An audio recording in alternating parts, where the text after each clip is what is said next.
Hi friends, welcome to study with HPS. படிக்கிறோம், group 2 prelims pass பண்ணுறோம். 6 to 10th Tamil வந்து நம்ம ஆல்ரெடி படிச்சிருப்போம் இல்லையா?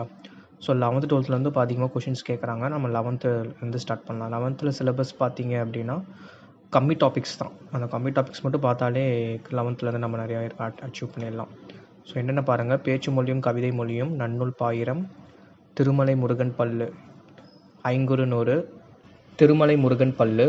இதில் பல்லுனா என்னங்கிறது மட்டும் பார்த்தா போதும். அப்புறம் திருமலை முருகன் பல்லுங்கிற யார் ஏற்றணும் அப்படிங்கிறத பார்த்தா போதும். அப்புறம் காவடி செந்து, குறுந்தொகை, புறநானூறு, வாடிவாசல், திருக்குறள், பிள்ளைக்கூடம், நற்றிணை, தொல்காப்பியம், சிறப்பு பாயிரம், உரை விளக்கப்பாடல், இதழாளர் பாரதி, சிறப்புராணம், மகநானூறு, திருக்குறள், காலத்தை வென்ற கலை, இது முக்கியமானது. அப்புறமா குற்றால குறவஞ்சி, செருச்சாளல், புரட்சிக்கவி, பதிற்றுப்பத்து, தொலைந்து போனவர்கள், மனோன்மணியம். ஸோ முக்கியமான பாயிண்ட்ஸ் நீங்களும் எனக்கு வந்து கமெண்ட்டில் ஷேர் பண்ணுங்கள். நானும் உங்களுக்கு எனக்கு தெரிஞ்ச பாயிண்ட்ஸ், முக்கியமான பாயிண்ட்ஸ், ஷார்ட்கட்ஸ் எப்படில கொஞ்சம் ஞாபகம் வச்சுக்கலாம் ஈஸியாக அப்படிங்கிறதும் நான் உங்களுக்கு அப்கமிங் வீடியோ மூலிமா நான் ஷேர் பண்ணுறேன் ஃப்ரெண்ட்ஸ்.